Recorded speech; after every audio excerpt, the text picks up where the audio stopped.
This is America in the Morning from Westwood One.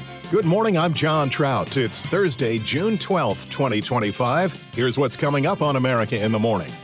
A commander says National Guard members already have temporarily detained civilians in the Los Angeles immigration protests. I'm Ed Donahue. Mayors and police around the country prepare for more ICE immigration raids. I will probably go to jail. I'm Rich Johnson. A New York jury convicts Harvey Weinstein of the top charge in his sex crimes retrial. Julie Walker, New York.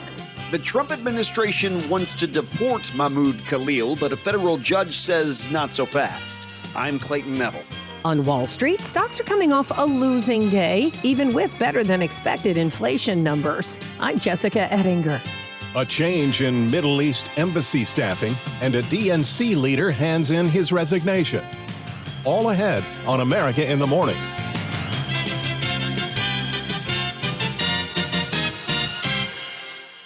The Los Angeles Police Department has made over 400 arrests following confrontations with anti-ICE protesters. The Marines are standing by. National Guard troops are assisting ICE agents. A limited curfew continues. Correspondent Ed Donahue reports on the sharp rhetoric coming out of Washington and Los Angeles.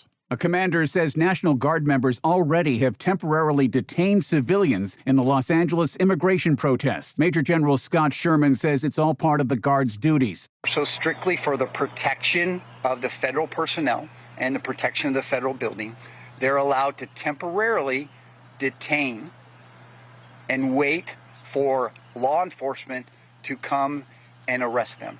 They do not do any arrest. They're strictly there to detain, to wait for law enforcement to come and handle those demonstrators. Sherman warns he expects the situation in Los Angeles to escalate. They're doing their training right now. It is not, we train for a federal mission for warfight, so they're right now going through civil disturbance training and the standing rules of force training. Mayor Karen Bass says this was provoked by the White House. Maybe we are part of a national experiment to determine how far the federal government can go in reaching in and taking over power from a governor, power from a local jurisdiction. Audio from KABC. The president absolutely supports peaceful protests. He supports the First Amendment. He supports the right of Americans to make their voices heard. He does not support violence of any kind. He does not support assaulting law enforcement officers who are simply trying to do their job. It's very clear for the president what he supports and what he does not. Unfortunately for Democrats, that line has not been made clear, and they've allowed this unrest and this violence to continue, and the president has had to step in. At the White House, Press Secretary Caroline Leavitt says the mayor and Governor Gavin Newsom fanned the flames. They're attempting to use a violent mob as a weapon against their own constituents to prevent the enforcement of immigration law. This is about all of us. This is about you. California may be first, but it clearly will not end here. Other states are next. Democracy is next. Democracy is under assault before our eyes. This moment we have feared has arrived. I'm Ed Donahue. Outside Southern California, cities brace for more ICE raids. Mayors in key Democrat strongholds remain resistant to help ICE. Rebuff will be on display this weekend as national protests are planned. Correspondent Rich Johnson with more on the story. Several reports say that ICE plans to deploy special response tactical teams to 5 cities with mayors who are Democrats: Chicago, New York, Philadelphia, Washington, D.C., and Seattle. And what that means is, at some point, I will probably go to jail and be in prison because we have an administration that has threatened to jail politicians. That is Seattle's chief of police, Sean Barnes, who says that's because he has pledged to protect people in his city from anyone who comes in trying to deny people their First Amendment rights. In Chicago, Mayor Brandon Johnson expects more ICE raids. I am counting on all of Chicago to resist in this moment because whatever particular vulnerable group is being targeted today, another group will be next. More resistance from the mayor of Omaha, Nebraska, John Ewing. The Omaha Police Department is not going to be engaged in immigration enforcement. ICE agents raided 2 Omaha meatpacking plants this week and removed dozens of workers believed to be in the country illegally. While he's not a mayor, a notable exception to the resistance, Texas is a law and order state, is Texas Governor Greg Abbott, who has ordered National Guard troops to San Antonio ahead of immigration protests. First of all, we want to make sure that what has happened in California does not happen in Texas. San Antonio is one of dozens of cities that will see big rallies on Saturday. Dubbed No Kings, the events are aimed at countering President Trump's military parade through the streets of Washington. Earlier this week, the president made a promise to anyone trying to disrupt it. And if there's any protester who wants to come out, they will be met with very big force. Donald Trump is a bully. One of the No Kings organizers, American Federation of Teachers President Randy Weingarten. They want, in the language that they use, to basically bully you into submission, into basically being silent. Weingarten's comments courtesy of ABC. I'm Rich Johnson. Disgraced movie mogul gets his day in court. When America in the Morning continues after these messages.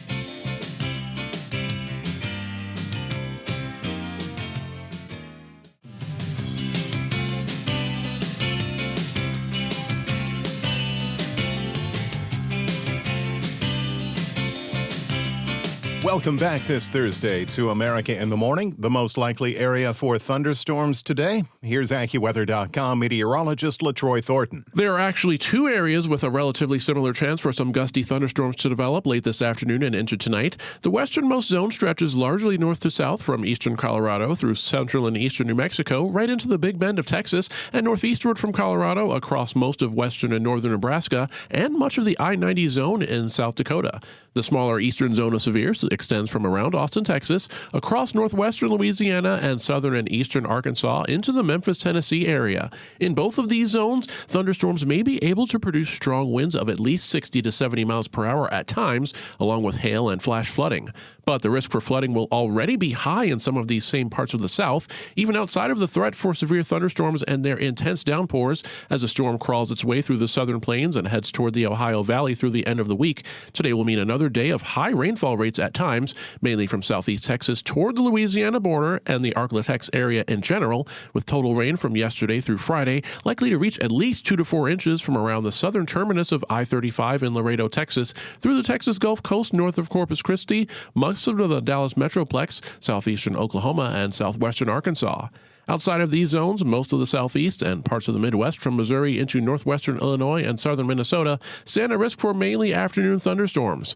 A strip of northern Pennsylvania has a smaller chance of a storm, with showers and some storms from North Dakota into Montana, as well as most of the Mid-Atlantic, New England, and the West Coast look dry today.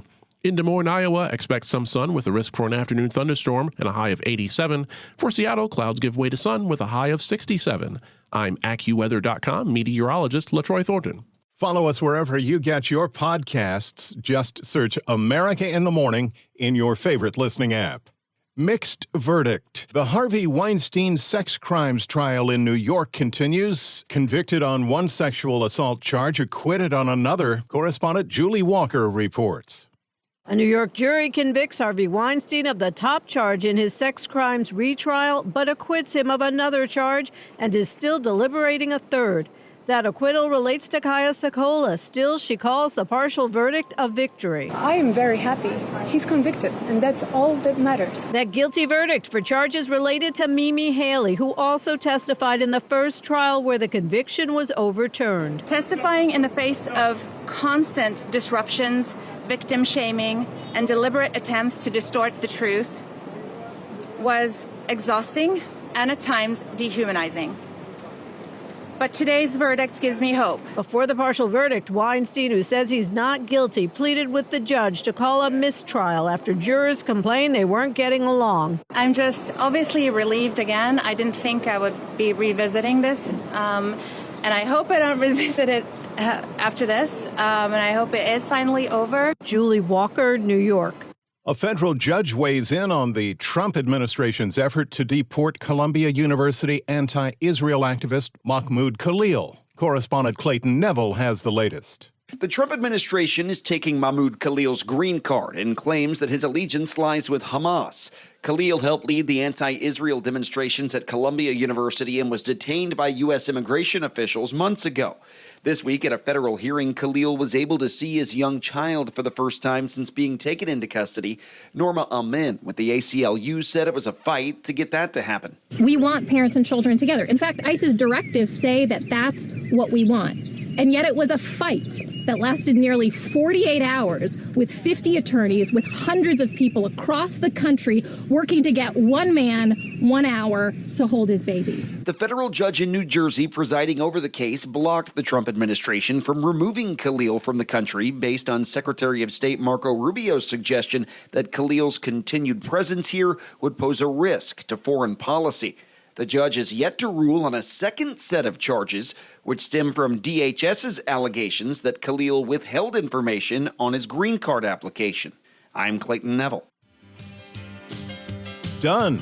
So says President Trump on a trade deal with China. When America in the Morning continues after these messages.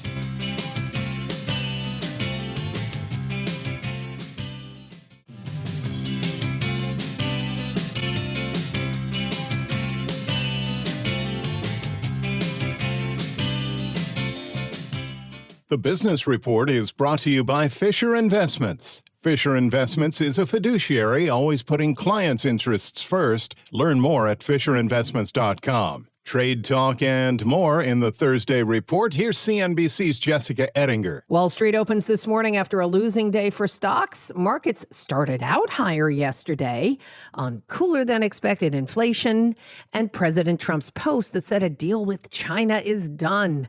And then stocks fell as oil prices popped up because of Middle East tensions and mixed messaging came out about the China deal. Gold, silver, and copper are at multi-year highs. President Trump posted that a deal with China is done, but many are telling CNBC it's really being called a framework. Well, I'm glad you called it a framework because it's not really a trade deal. It just lifts what were going to be some restrictions on China's export of rare minerals as well as magnets, and that would have been pretty devastating. And I guess on the other side of this was the allowance by the Trump administration for Chinese students to join our colleges and universities. I wouldn't call this the kind of trade deal from a tariff perspective. The tariffs on goods coming from China back here to the U.S., that hasn't changed. That's still running at an average effective rate of 55%. That's Charles Schwab's Liz Ann Saunders on CNBC. Commerce Secretary Howard Lutnick gave his take on CNBC with Carl Quintanilla. How about China? You buy more of our equipment, and I think they've agreed to that. We're going to go through that over the next couple of months. I felt really good leaving last night. Well, Mr. Secretary, it's potentially very good for the markets if they can be convinced that these numbers, these tariff levels are not going to change from here. Can we say that? You can definitely say that. Consumer prices rose less than expected last month, as President Trump's tariffs have yet to show a significant impact on inflation. The Consumer Price Index ticked up 0.1%, putting the annual inflation rate at 2.4%. On the headline number, expected up 0.2, comes in on the light side, up 0.1%. But as the year-over-year numbers do tell us, we're still a little bit on the high side. CNBC's Rick Santelli there. Here's CNBC's Mike Santoli. There's no way to look at these numbers and say they're not welcome news. I mean, a downside surprise to core goods is where people were looking for potentially tariff effects. You're not quite getting that. Now, the inflation report overall showed a slight tick higher for prices, but prices were lower in a number of spots. New vehicles fell, used vehicles fell. Importantly, apparel, which is a big imported item, down 0.4%. Motor vehicle insurance up 0.7%. Airlines down, interestingly, and eggs down 2.7%. That's CNBC senior economics reporter Steve Leisman. On today's watch list, earnings are coming from Adobe. We find out how many people applied for unemployment benefits last week. And U.S. Open golf begins this morning in Oakmont, Pennsylvania. Very good. CNBC's Jessica Ettinger. Shake-up in the Democratic National Committee. When America in the Morning continues after these messages.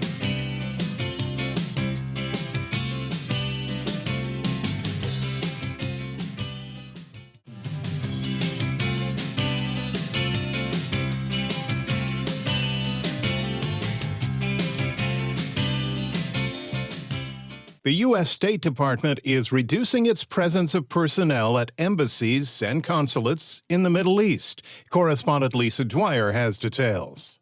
As talks between the U.S. and Iran over Iran's rapidly advancing nuclear capability appear to be breaking down, and with veiled threats of use of force by both sides, the United States is now drawing down the presence of those not deemed essential to operations in the region due to potential unrest. The State Department has ordered the departure of all non-essential personnel from the American embassy in Baghdad and has authorized the departure of non-essential personnel and family members from Bahrain and Kuwait. The Defense Department has authorized the voluntary departure of military dependents from locations across the region. The next set of talks are tentatively scheduled for this weekend in Oman, but it's looking increasingly unlikely that those talks will happen. I'm Lisa Dwyer. A change of leadership is coming to the Democrat National Committee. David Hogg, the DNC's vice chair who divided the party over his plans to hold primaries against some sitting lawmakers, said he's leaving. The 25-year-old Hogg, a survivor of the 2018 Parkland High School mass shooting in Florida, announced he's stepping aside after the party voted to force him to run again for his job. Tensions have been growing between Hogg and DNC Chair Ken Martin. Recent leaked audio detailed their infighting. America in the Morning for Thursday, June 12, 2025 is produced by Jeff McKay. I'm John Trout. This is Westwood One.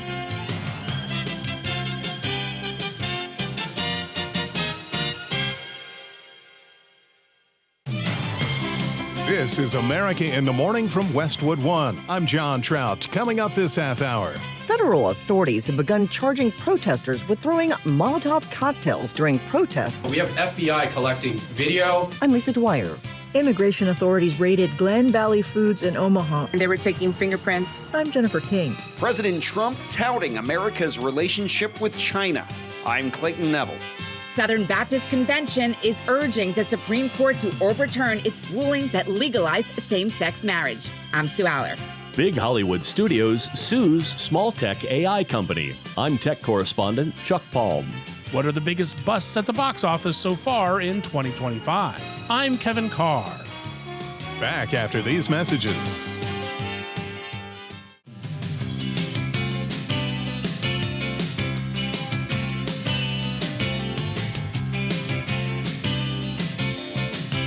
This is America in the Morning. What will today bring in the weather department? Let's check in with AccuWeather.com meteorologist LaTroy Thornton with the forecast. Today does bring another round of intense rainfall to portions of Texas, mainly near and to the east of Interstate 35, as the disturbance wobbles only slowly to the north and east for the second half of this week. This will mean additional showers and plenty of heavy thunderstorms for most of the eastern half of the Lone Star State, with some of today's heaviest activity also extending into southeastern Oklahoma, western and southern Arkansas, even parts of Louisiana. Storm total rainfall from yesterday to Friday may exceed 4 inches within a fairly narrow strip from the eastern suburbs of San Antonio to Austin and Waco to just across the Red River into the far southeastern corner of Oklahoma that is most likely to get several downpours.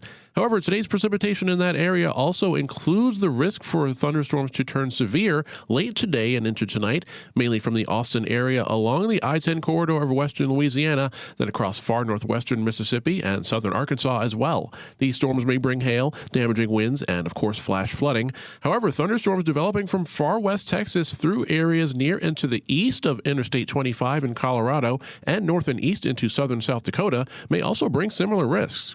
There may also be thunderstorms in parts of Montana, with showers and storms from North Dakota into Minnesota, Wisconsin, and even lower Michigan to the north of a front.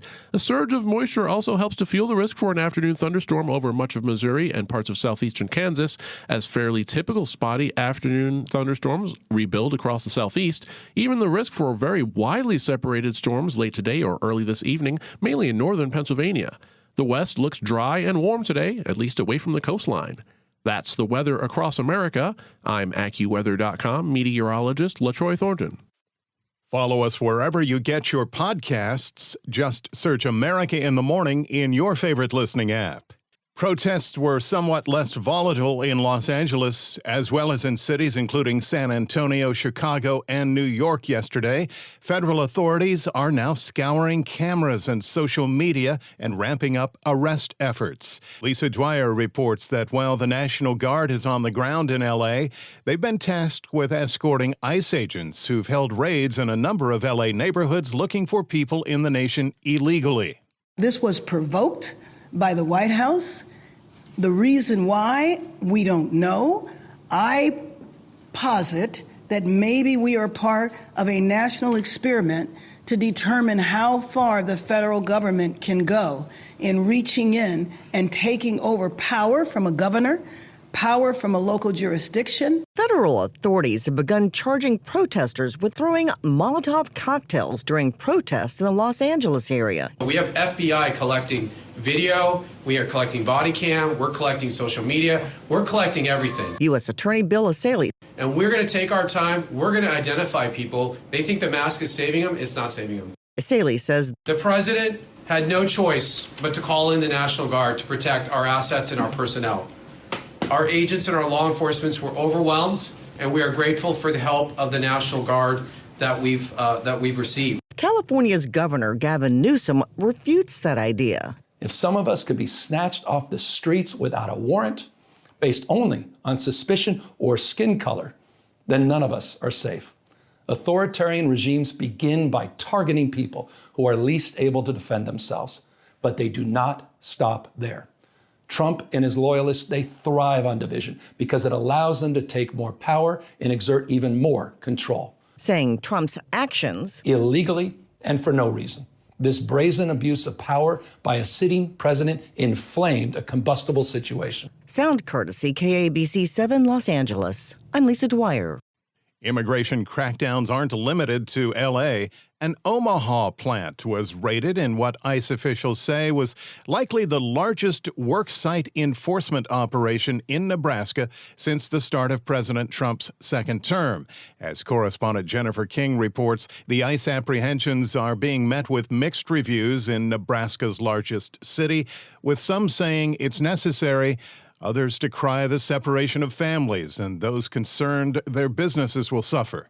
Immigration authorities raided Glen Valley Foods in Omaha. I just went inside production and told everybody, hey, immigration is here, start running. Estefania Favila is a supervisor at the meat production plant. And they were taking fingerprints. They were scanning your face. Agents blocked off streets and took away dozens of workers and buses. A small group of protesters threw rocks and jumped on the front bumper of a vehicle to try and stop the officers. In an email, ICE officials confirmed the raid, saying it was based on an ongoing criminal investigation. I have to depart at this point. My community is being terrorized by immigration raids at this moment as we speak. There's word of at least 2 raids happening at this moment, so I have to go try and help. Douglas County Commissioner Roger Garcia rushed out of a meeting after he learned about the raid. First, we want to know who's been detained and how many. We would like to know where they are going. And from there, we want to be able to help individuals who've been detained with legal representation, but also the families affected.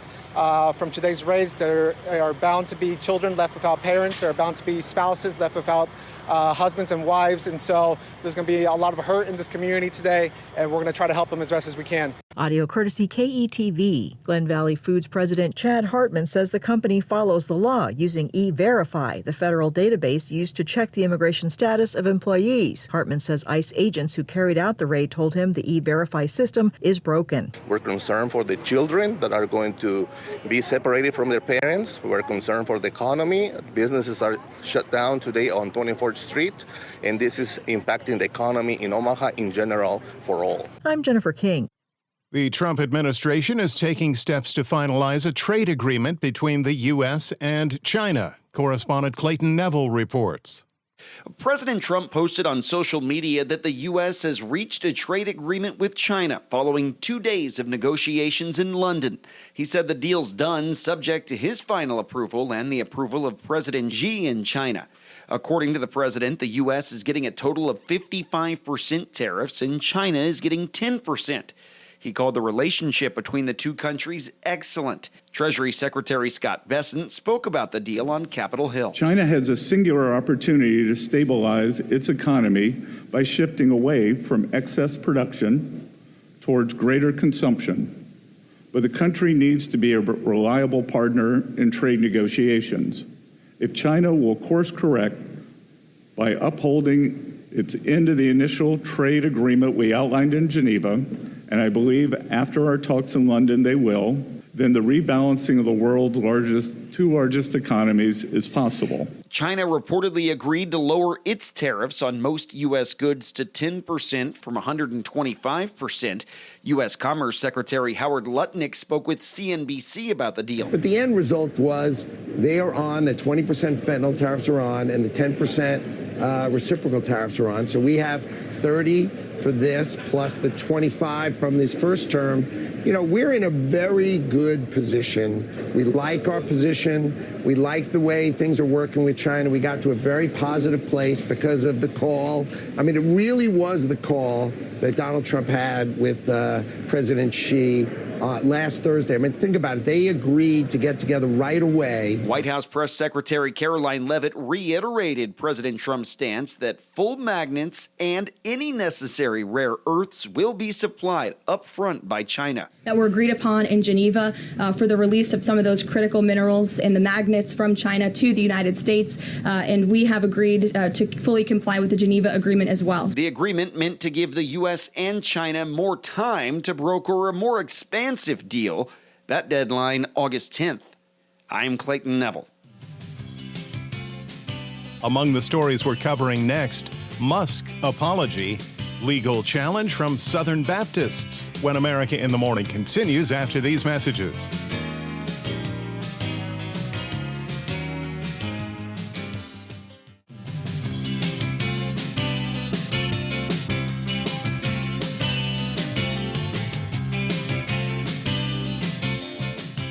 It was an apology, but will it change anything between the world's richest man and the world's most powerful man? Correspondent Haya Panjwani with the latest on Elon Musk and his feud with President Trump.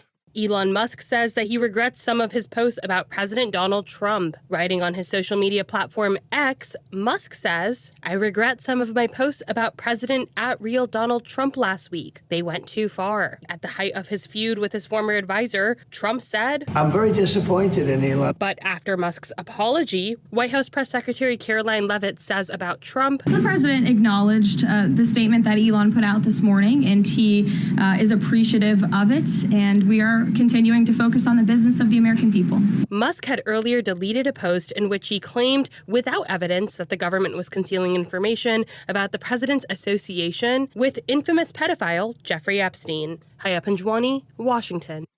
Southern Baptist delegates at their national meeting overwhelmingly endorsed a ban on same-sex marriage, including a call for a reversal of the U.S. Supreme Court's 10-year-old precedent legalizing it nationwide. Sue Aller reports. The Southern Baptist Convention held this week in Dallas, Texas, has passed a resolution calling on the U.S. Supreme Court to overturn its 2015 decision, which legalized same-sex marriage nationwide. The resolution, titled "On Restoring Moral Clarity Through God's Design for Gender, Marriage, and the Family," affirms the denomination's belief that marriage is between one man and one woman.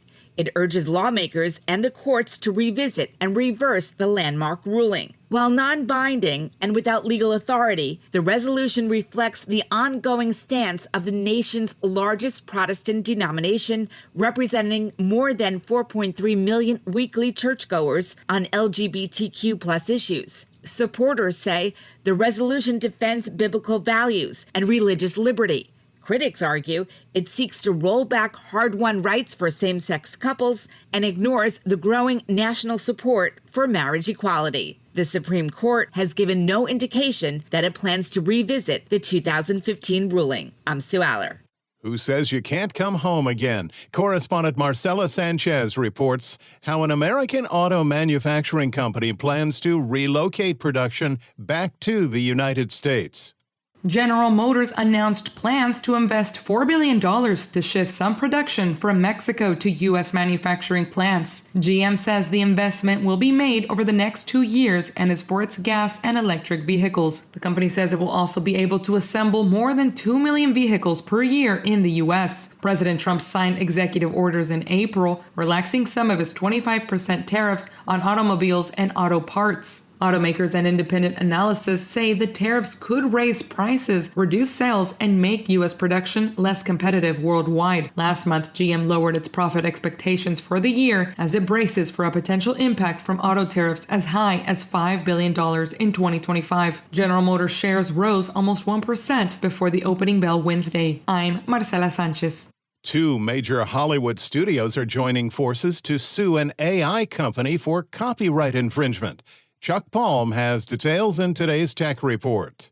Disney and Universal Studios are in a lawsuit, but not with each other. They are both suing Midjourney over its AI image generator, which the Hollywood giant studios allege that it is a bottomless pit of plagiarism.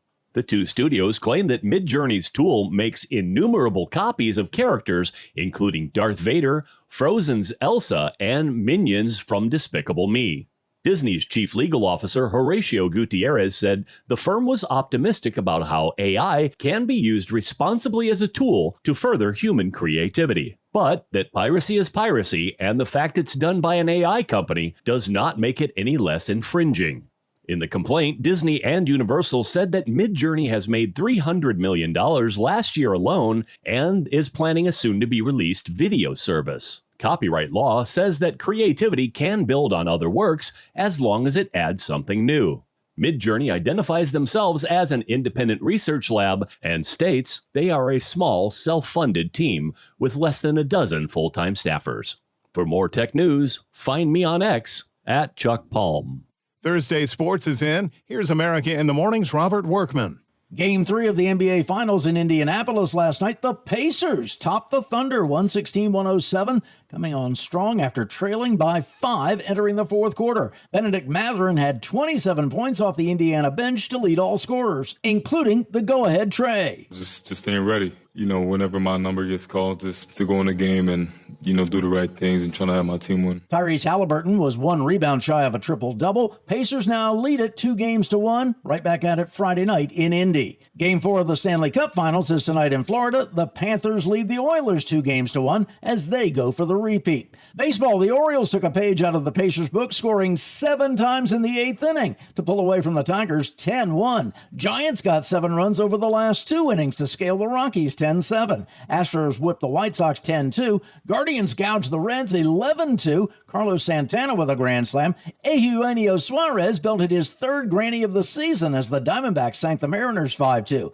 Aaron Judge homered for the 3rd straight game to lead the Yankees past the Royals 6-3. Mets blanked the Nationals 5-0. David Peterson went the distance on a 6-hitter. I definitely felt like I had a boost, obviously knowing it's the 9th, and, just at that point was just trying to empty the tank, and so, just gave it everything I had left. Braves beat the Brewers 6-2. Spencer Schwellenbach with a 5-hitter for his first career complete game. Phillies clipped the Cubs. Dodgers down the Padres. Pirates sank the Marlins. Blue Jays over the Cardinals. Twins ripped the Rangers. Red Sox got by the Rays, and the Angels topped the A's. And golf's 3rd major of the year, the U.S. Open, tees off today at Oakmont in Pennsylvania. Bryson DeChambeau won it last year at Pinehurst. That's Thursday Sports. When we return on America in the Morning, pop music loses its good vibrations after these messages.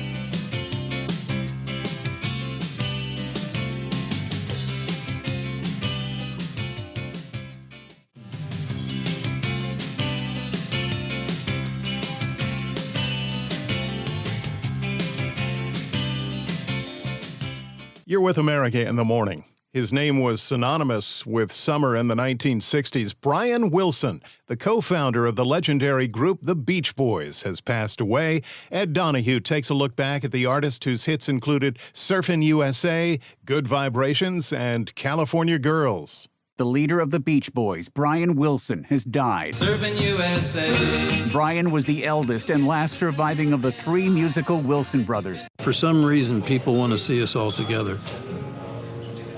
They sense that we love each other, and that we really want to share that love with them, and the love of the harmonies, creating those harmonies. That's what got us going in the first place. In the 60s, the Beach Boys rose from a local California band to national hitmakers.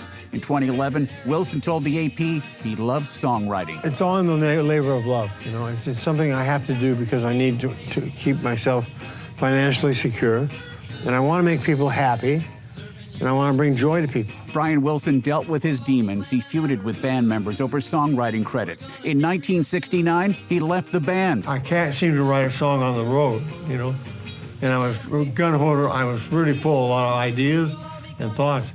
So I told the guy, I said, listen, I think I'm going to stop touring for a couple of years, stay home, write you guys some good songs. Family posted news of his death to his website and social media accounts. Brian Wilson was 82. I'm Ed Donahue. There have been a bunch of big hits in theaters of late, but there have also been some busts. Kevin Carr has a look at the box office duds so far this year. We are at the halfway point of the year with a nice string of box office hits. However, there have also been a fair share of busts. Every day is an opportunity to change your life. We loved Ke Huy Quan when he won the Oscar for Everything Everywhere All at Once, but Love Hurts was left bruised at the Valentine's box office, earning less than its $18 million budget. Daddy, is that you?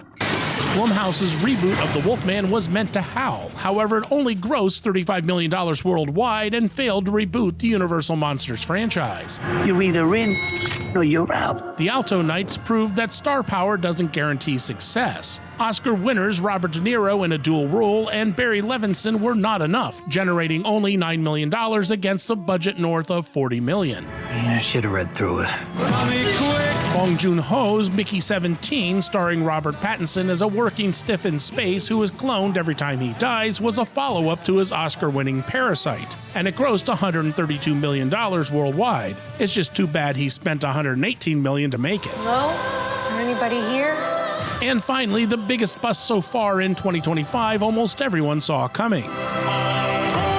With casting controversies, social media blunders, and a skyrocketing $270 million budget, Disney's live-action Snow White seemed doomed from the start, grossing only about $200 million. I'm Kevin Carr. America in the Morning for Thursday, June 12th, 2025 is produced by Jeff McKay. I'm John Trout. This is Westwood One.